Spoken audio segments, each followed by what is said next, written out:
अस्सलामु अलैकुम वरहमतुल्लाहि वबरकातुहू। इंसान के अंदर जो ख्वाहिश पैदा होती है, फिर उस ख्वाहिश से इरादा बनता है और अमल होता है। अगर ख्वाहिश बुरी है तो अमल भी बुरा ही होगा।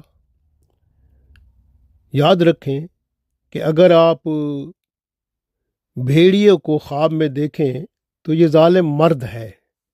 अगर आप सूर को ख्वाब में देखें तो ये एक पलीद और नजस मर्द है। क़यामत के दिन ज़ाहिर जो बंदे का होगा वो बातनी सूरत पर होगा,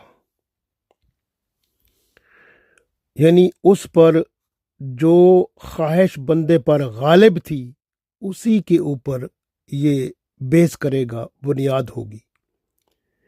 बंदे के अंदर जो ख्वाहिश गालिब होती है वो अमल की शक्ल में आती है। फिर अमल जिस्म के तमाम हिस्सों में एक सिफत पैदा करती है और उसका ज़्यादा असर दिल पर होता है। जब पता चल जाए कि इंसान में सूर, कुत्ते और शैतान और फरिश्तों की खसूसियात मौजूद हैं तो खुद में देखना चाहिए कि किसकी खसूसियात बंदे में गालिब हैं। यानी आप अपने अंदर देखें कि आपके अंदर कौन सी और किसकी खसूसियत गालिब है और आप किसकी इताअत में हैं। यानी बंदे की हर हरकत हर अमल ही होता है ना, हरकत अमल होता है, तो इसलिए बंदे की हर हरकत दिल में एक सिफत पैदा करती है और ये सिफत बंदे के साथ रहती है और रहेगी और बंदे की साथी होगी और यही बंदे का इखलाक कहलाएगी। अगर ख्वाहिश का सूर जो है वो बंदे पर गालिब है तो बंदे में पलीती होगी, बेहयाई होगी, लालच होगी, खुशामद होगी, दूसरों की बुराइयां करने में खुशी महसूस होगी और यानी ये सूर वाली ख्वाहिश जो बंदे में पैदा होती है, अगर बंदा इस ख्वाहिश को दबा लेगा तो फिर बंदे में किनात पैदा होगी, शर्म व हया पैदा होगा, दानाई पैदा होगी, पारसाई पैदा होगी और लालच से पाक बंदा हो जाएगा और बहुत अच्छी सिफात पैदा होगी। याद रखें, यहाँ से आप ये भी समझ लें कि जब आप किसी बुरी ख्वाहिश को दबाते हैं तो उसके बदले में जो ख्वाहिश उभरती है वो अच्छी और नेक होती है। इसलिए अच्छे लोग, जो नेक लोग होते हैं, बुरी ख्वाहिशात को दबा देते हैं और उनसे फिर जो आगे ख्वाहिशात उभरती हैं वो नेक और अच्छी और बंदे की शख्सियत में निखार पैदा करती हैं। जिस तरह कि आप देखें, गज़ब की कुव्वत है कुत्ते में है, शेर में है, यानी दलेरी, नापाकी, बड़े बोल बोलना, फ़ख्र व गुरूर, तकब्बुर, अपनी मशहूरी करना, तारीफ चाहना, दूसरों को कम समझना, लोगों से लड़ना झगड़ना, ये सिफात बंदे में अगर हैं तो कुत्ते और शेर की तरह है ना, तो फिर क्या होगा कि जब इसको दबा देगा बंदा तो इसके नतीजे में क्या होगा कि बंदे में सब्र की सिफत पैदा होगी, बुर्दबारी पैदा होगी, दरगुजुर पैदा होगा, इस्तकलाल पैदा होगा, बहादुरी पैदा होगी, सकूत पैदा होगा, इज्जत पैदा होगी, बुजुर्गी पैदा होगी। इसी तरह अगर बंदा शैतान बना हुआ है, शैतान की इताअत करता है, तो उसमें आपको बखूबी मक्र फरेब, धोखा, ख़यानत, जेल साजी, झूठ, वादा खिलाफी, इस तरह की सिफात उसमें मिलेंगी। ये बदचुगली, बोहतान और इस तरह की और सिफात उसमें ज़रूर मिलेंगी।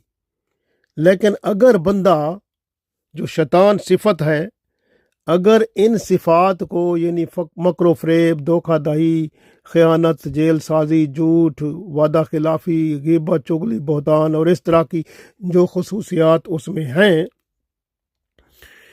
अगर उनको ज़ेर कर लेगा, दबा देगा, तो फिर उसमें दानाई पैदा होगी, मार्फत की खसूसियत पैदा होगी, इल्म व हिकमत की सिफात आएंगी, صالحیت پیدا ہو جائے گی، حسن اخلاق آئے گا، بزرگی کی صفات پیدا ہوگی، تو یہ بندے کے پھر یہ صفات بندے کے ساتھ رہیں گی، حتیٰ کہ مر بھی جائے تو پھر بھی اس کے ساتھ رہیں گی۔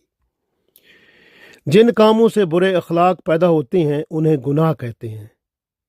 ہم کہتے ہیں نا نپ دا ایول ان دا بڈ، یعنی برائی کو شروع ہوتے ہی پہلے ہی ختم کر دے تو بندہ وہی اچھا ہوتا ہے۔ جن کاموں سے اچھے اخلاق پیدا ہوتے ہیں انہیں عبادت کہتے ہیں۔ دل ایک روشن آئینہ ہے، برے اعمال اندھیرا ہیں اور نیک اعمال روشنی ہیں۔ برے اعمال جب دل تک پہنچتے ہیں تو دل کو بھی تاریک اور اندھیرے میں ڈوب کر اندھا کر دیتے ہیں، جو قیامت کے دن دیدار الہی سے بھی محروم ہوگا۔ پھر نیک اعمال دل میں جا کر سیاہی اور گناہوں کو صاف کر دیتے ہیں اور دل کو چمکدار اور اللہ کی رضا میں حاضر کر دیتے ہیں۔ رسول پاک صلی اللہ علیہ وسلم فرماتے ہیں، ہر برائی کے بعد بھلائی کر، بھلائی برائی کو مٹا دیتی ہے۔